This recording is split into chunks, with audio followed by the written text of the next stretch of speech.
Hey everybody, Economic Ninja here. I hope you're doing great. We have a lot to talk about today, and I'm going to go over a handful of different news articles and show you how honestly, I hate to be right, and I'm not right all the time, but I've been warning about certain things for quite some time. And one of those is the evolution of this crash that we are in right now. And one of those um, phases, I said that the first thing I would go is subscription services. And this last year in 2022, we saw Netflix and other companies come out and saying that they were seeing a mass decrease in sales. Because people were pulling back, things were getting tight, inflation was getting heavy on people, and I get it. Later in the year, Netflix came out with record numbers and stuff, but I think there was a lull. There was people were going to sleep, and they needed something, and some people got back in, but I think that expectations were set very low in a lot of these companies, and I said subscription service would be first, and secondly there would be um, travel and leisure, and we're seeing that right now in the news. And I want to get into the news, and there's a list of things I want to go over. So we'll start here. Macron. Uh, the French president, says Russia can't win against Ukraine. The war drums are pounding, and I want people to understand that. Gerald Celente, I think he came up with it, famously said, when all else fails, they take you to war. When they've exhausted all other means of control, they take you to war, especially when it comes to the economy. When the economy is collapsing, they take you to war. And we've seen that time and time again in the history books. And sadly, the history books are being rewritten right in front of us, and they're being changed. And today's history is not the same history that we learned even 20, 30 years ago, because the books are physically being changed. But I make, understand this: as economies collapse, they try to conquer other economies. They try and pillage the wealth of another country that's doing better because they are failing. And this is just, to me, a great example of how they are trying to build the rhetoric. They're trying to push the bear. They're poking the bear. They're getting the bear pushed into a corner, the bear being Russia, and trying to get them to act in a way that other countries can dive in. And we're already seeing it on a scale that just blows me away. I mean, this is, you know, the US, the way we're providing equipment to Ukraine, it just blows me away. And I believe that we are trying, that governments around the world are trying to get into a greater war with Russia because they can hide a lot of stuff that's happening in their own countries, in their own backyards. Um, Check this out. Google tumbles 7.7%, which I think is a very interesting number. I told you a while back that I believe that you're going to see all the giants fall. You're going to see the day where Google falls. You're going to see the day BlackRock and Blackstone fall. And it was interesting to me that here Jeff Bezos comes out about, I don't know, 4 months ago, and he says, I believe that Amazon's destined to fail. I do not think Amazon's going to be around forever. And what's crazy is people were gasping when that happened, but it's the simplest financial principle there is, and that is, nobody is around forever. No company stands forever. I mean, if anyone would have ever told you, 30 years ago that J.C. Penney's is going to be gone one day, there will be no more J.C. Penney's, you would have laughed at them in the face, because you'd say, I remember my great grandfather ordering tractors and literally scratch built homes from the J.C. Penney's catalog. There's no way they'll fail. They're gone. um, the big great ones. I mean, list how many places have you thought of? Put it in the comment section. I love it. Like Kmart's and Montgomery Wards. Put all the places, Fedco, that you guys grew up with shopping at, and there's no way they'll go out of business. They're behemoths, yet they're gone, right? Um, Google tumbles 7.7%, and then another 4% after hours due to a glitch in its new AI program. Now, I've been covering ChatGPT and telling you the dangers and how we need to be prepared now, because it is going to take literally hundreds of thousands, if not millions, of jobs in our nation in the next 3 years. And that is very, very serious. There's so many people that sit there and they go, oh, but my job's safe. I go, I'll tell you what, there's never been a better time to learn a trade than ever. I mean, plumbing, electrical, welding, carpentry. There's never been, just on the side. Please invest in yourself and pick up a hobby on the side, on your weekend. Say, I'm going to start learning how to plumb. I'm going to start learning how to do some electrical work. Just work on the side on your weekends. Invest in yourself, because you never know where your cushy office job may be completely decimated because AI is taking it over. And there's even some trades that could be affected too. I mean, look, they're building houses with 3D printers.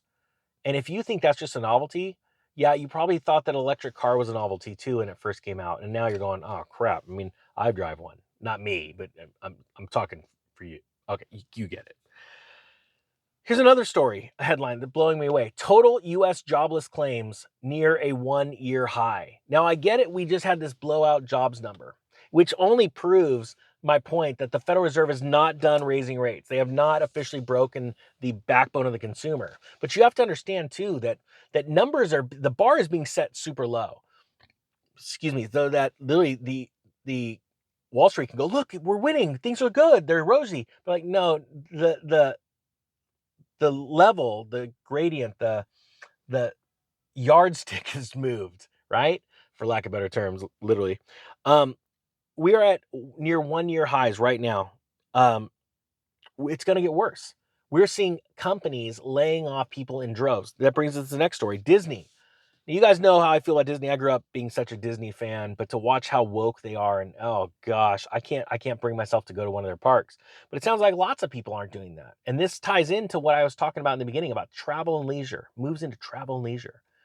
Um, People are not spending money on going to Disney parks and these big extravagant vacations. They're tapped out.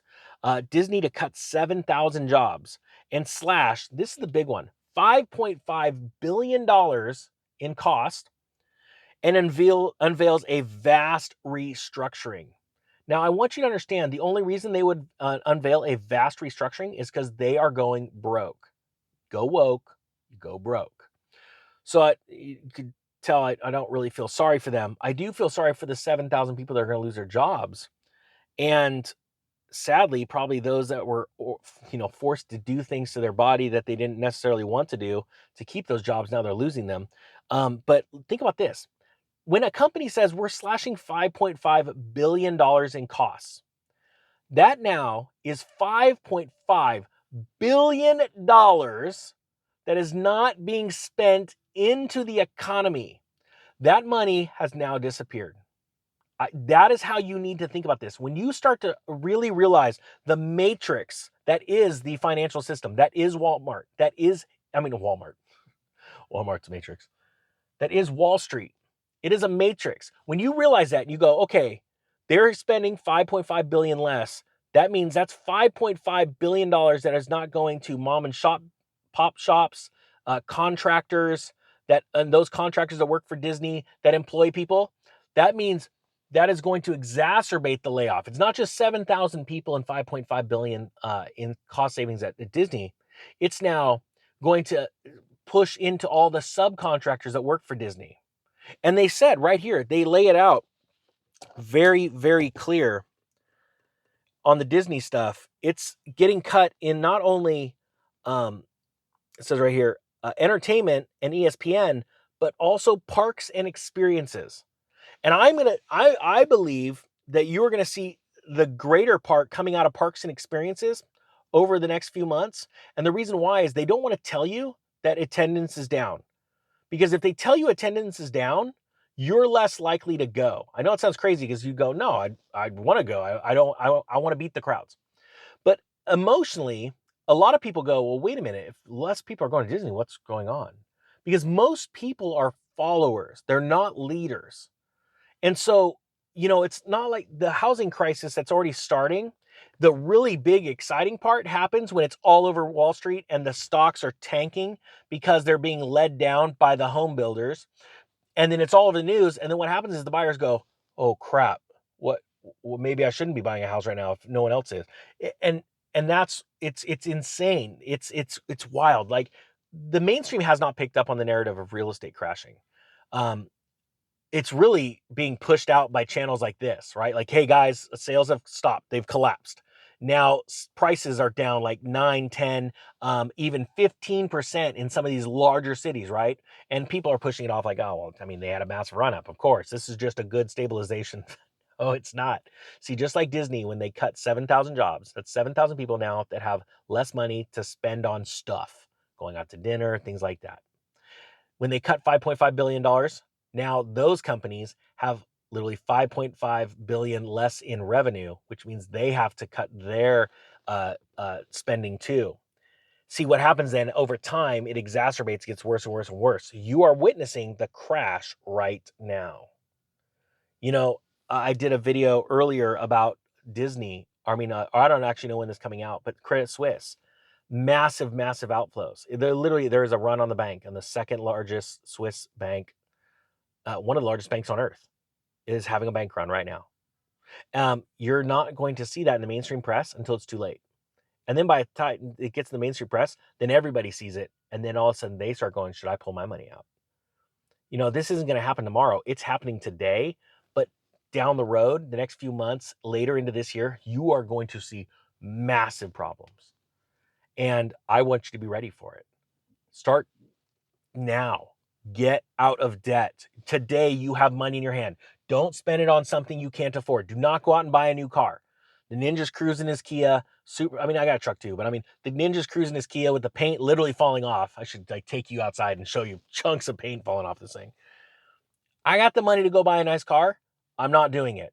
I'm getting fully out of debt. I'm practicing what I preach, and then I'm gonna ready to pounce. But I don't want to pounce by myself. It's no fun to go get rich by yourself. It's fun to take people with you. And me, I want to take 1 million of you with me. That's my legacy. I want to walk back and look back in life and go, yep, I crushed it, but I crushed it with 1 million people. And that's what I want for you. I want you to absolutely dominate this next season in your life, to become wealthier than you ever have, and then take that money and be good human beings with it. Go take care of people, and you'll see what happens. Life will just explode. Guys, I hope you got something out of this. I just wanted to do this. Let me know about this new, if you like this, where I go over and just talk about, a handful of topics that are happening in the news. I want to know what you think. If you like it, if you don't like it, it's a little bit longer of a video. You had to stare at this crazy mug a little too long. With that being said, the Economic Ninja is out.